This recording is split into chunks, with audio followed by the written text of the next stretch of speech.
Ladies and gentlemen, welcome back to the channel.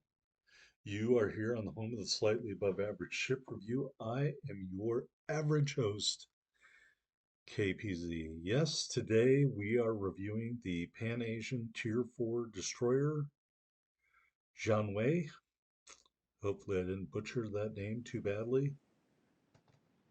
It is a Taiwanese ship slash Republic of China. Big ups to my man Chiang Kai-shek. I'm just kidding, I really didn't know him. But anybody who recruits the Flying Tigers is all right with me.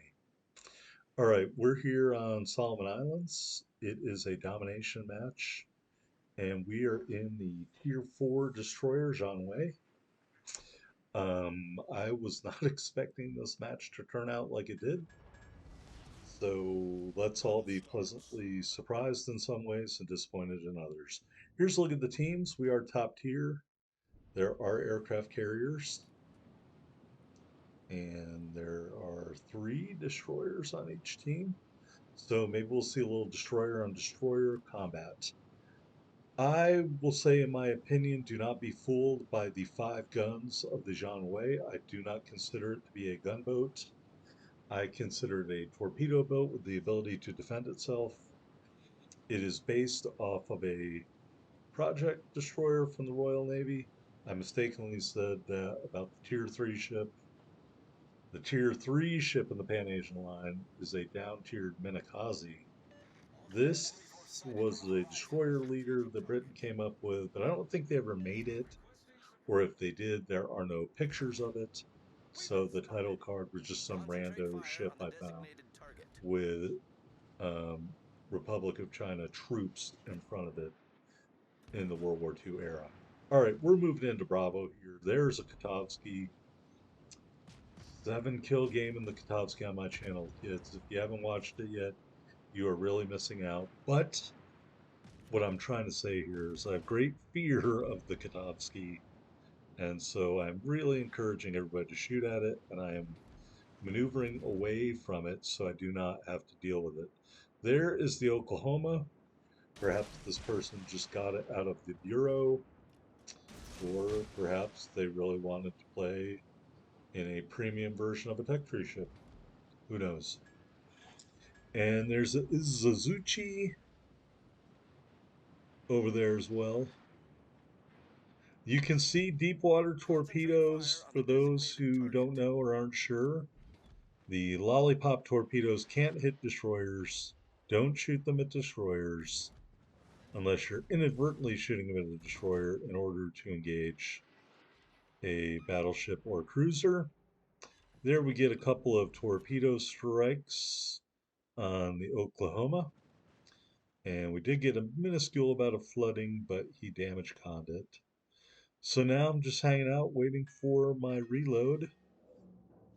As you can see with this build, we are rocking 4.8 kilometer concealment. So unfortunately, it looks like the Oklahoma is maneuvering and we are not going to be able to shoot him. So we shoot at the Kotovsky instead. And I'm just making sure he doesn't venture any closer. And then we are going to shoot some torpedoes at the Izuzuchi as well. And then I'm going to. Why am I leaving my smoke screen? Oh, is it just extending it? All right, let's engage the Kotovsky with armor piercing. 5.2 kilometers away, we set him on fire with armor piercing. That seems odd. We also get a torpedo strike. Again, I'm terrified of the Kotovsky. So, although I'm not doing really any damage to it at this point, I am encouraging my teammates to shoot at it. Right now, I'm realizing armor piercing is not any good here. So I've switched to HE. We get lit up by somebody's sonar. We do get a torpedo strike on the Izuzuchi, and we set the Kotovsky on fire. He returns fire and damages me quite significantly. We're continuing to shoot HE at him, and we do right there turn and get torpedoes out. But it's not going to matter because he's dead. All right, so kill number 1 in the books. All right, looking at the Oklahoma over here, he is still behind that island. I know the conventional pronunciation is island, but I don't agree with that. So while we're waiting for me to figure out a way to kill the Oklahoma, let me tell you a funny story about John Fischette. So I was in a Chinese food restaurant in the middle of Missouri, and as I was sitting down to eat, I heard a guy say to the waitress, "Do you know who John Kai-shek is?" And he had a Flying Tigers jacket on, and I'm just thinking to myself, what are the chances that mainland China includes Chiang Kai shek in any history book whatsoever? Probably zero. But he asked anyway, and she, of course, had no idea. So that was an entertaining story for me. Hopefully, it was slightly entertaining for you. All right, Oklahoma, you did not do enough maneuvering, sir, and now I'm going to remove you from the battlefield. Here come those deep water torps. There goes the Oklahoma. We will send our second group of torpedoes at the Izuzuchi and smoke up and turn away. And there is an enemy Minakaze. We will get to him in a minute. I am busy dealing with the battleship right now. All right, so we're hanging out our smoke screen because the Izuzuchi is still spotted. And even though I haven't switched to HE, so I'm just going to stand here and watch my torpedoes? I guess I was. All right, we get him flooded out for kill number 3 and our devastating strike. All right, Minakaze, still haven't figured out I have armor piercing loaded, but I'm trying to get a little bit closer to him in order to kill him more efficiently. As you can see, in the absence of my commentary, the game is tied at 4 ships remaining each. We have much better lineup of ships than the enemy does, I think. There's the high caliber as we cross the century mark. All right, we've switched to HE. We are engaging where we think the Minakaze used to be because it went into a smoke screen. Now, my strategy, as you well know, faithful viewers of my channel, I do not have sonar radar. I'm just going to go directly at the last known point of the enemy.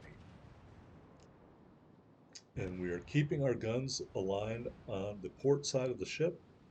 I think the Minakaze just took out one of my teammates. That is unfortunate, but it is what it is. All right, there he is. We already got our guns sort of lined up for him. Our aim could be a little bit better, but most importantly, he's not really in a position to torpedo effectively at us until about right now, and that's when we kill him. Here come the torpedoes. We are a little too fast for the first set, and we turn too quick for the second set. Good bit of driving, if I do say so myself, and certainly a nice attempt by the Minakaze captain. Clemson closing in on our aircraft carrier. I'm encouraging him to run away, but I think we all know he can't. Perhaps I should have gone out there and killed the Clemson. I felt it was more important to go over here and try to capture bases because, as I always say, in a domination match, your job as a destroyer is to capture the bases. All right, it is just me and the aircraft carrier. The Wyoming gets taken out by an enemy destroyer. We are down 3 ships to 2, so I know there's a destroyer over here. I know there's another destroyer near our aircraft carrier. I do not know where the red team aircraft carrier is. I have suspicions. All right, so I'm all alone on my own here. And can I get it done? Can I pull it off? Place your bets now, folks. Place your bets now. I've been in this situation before. Place your bets now. All right. So we're maneuvering through the ACAP. As you can see, the RDF indicator. I am going to turn and drive into the island here in order to get a little side scraping going on. So I'm that kind of guy. I'm a side scraper. Yep. I know people don't like talking about it at parties, but it's true. I side scrape any chance I get. All right, there he is. He is visible. It is the enemy Jianwei, and he is dead. Kraken Unleashed. Kill number 5. He never had a chance, really, I mean, let's be honest. All right, so we're going to capture Bravo here, and now I'm backing up, and I'm anticipating the Clemson is going to come around the corner, and I'm hoping I can get my guns lined up in time to take out the Clemson in an expedient manner. As you can see, as the only ship left, I have now attracted the attention of the red team's aircraft carrier. Not great.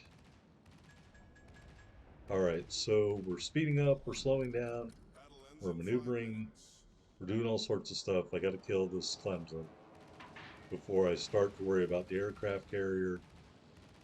Torpedoes in the water, they just float on by. And there is the Clemson coming up on the viewfinder. So I blindly shoot to where he was, run into the island again. Actually do score a hit. Kind of funny. More torpedoes coming in. And managed to maneuver.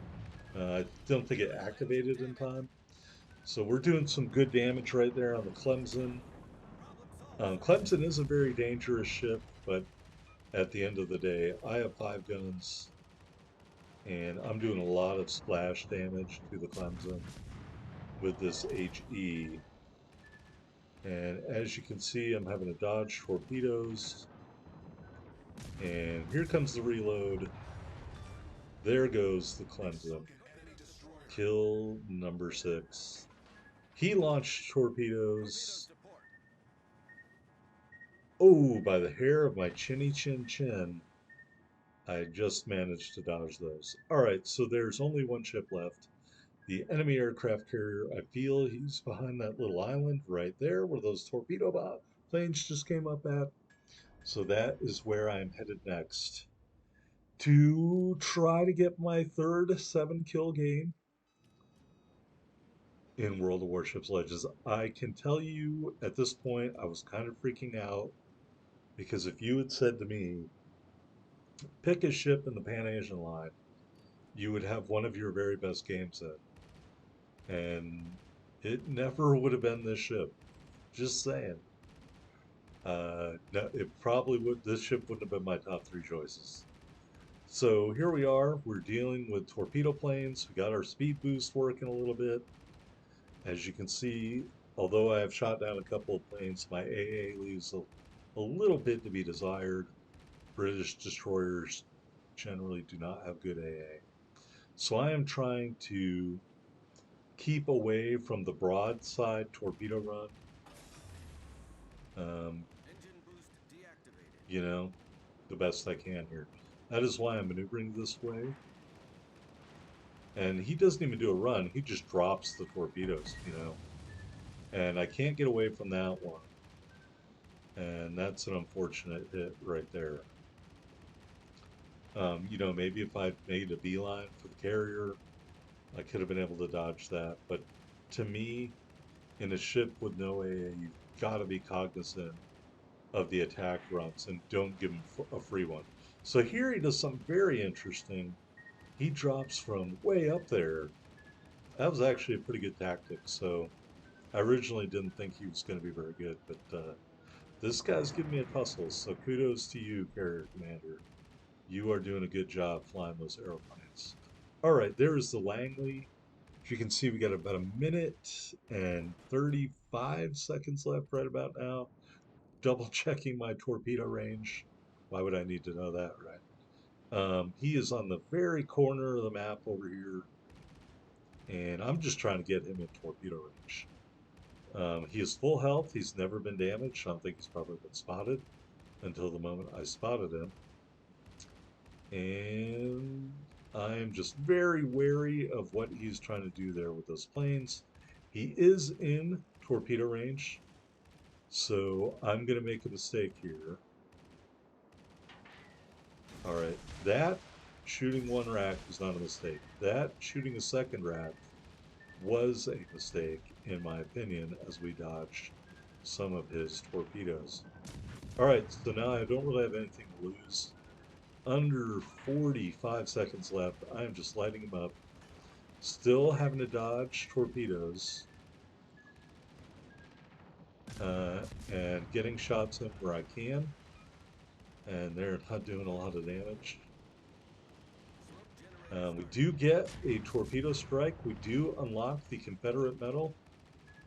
I start to put up a smoke screen to try and throw off these bombers a little bit. Here, I didn't feel comfortable turning, and right now I'm not shooting, and I should have been shooting, but I wanted to make sure I wasn't going to get torpedoed. But as you can see, there are only 5 seconds left.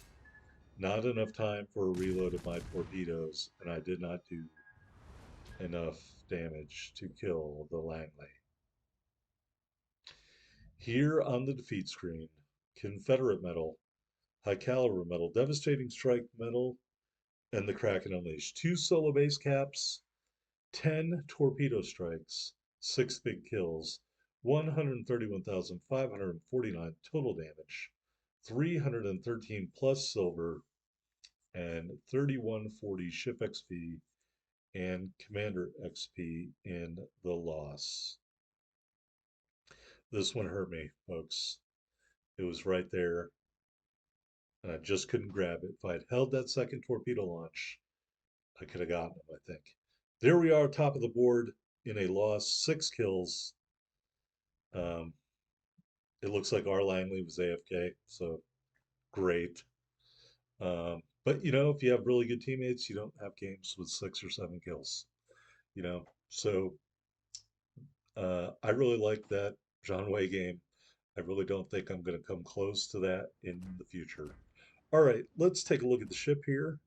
We got Aiming Systems Mod 1, and it is fully upgraded. In terms of the loadout, you got 4 charges of the smoke generator, 2 charges of the engine boost. We were running that common battle booster for speed. Got that Type 1 temporary camo and the early adopter flag. 11,560 hit points with our build. As discussed, 5 120 millimeter guns, 9.9 kilometer firing range, 8.8 second reload, 18-second turn time, HE shells, just 1,700 damage, but they have an excellent fire chance at 8%. AP shells, 2,100 damage. That reload for me, just too long for this to be a gunboat, in my opinion.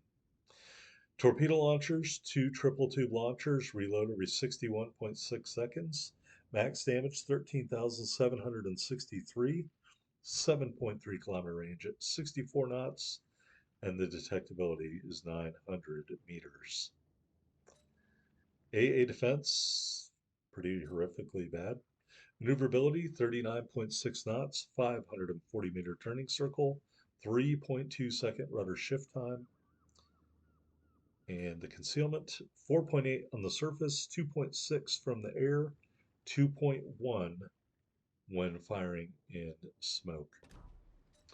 All right, if you've watched my other videos, you've seen this Deng Xi Chang build before. I recommend him again on tiers 2, 3, and 4. Hope you enjoyed this gameplay of the Jianwei. If you did, hit that like button. And I will see you on the next video. Thanks so much for watching, everybody.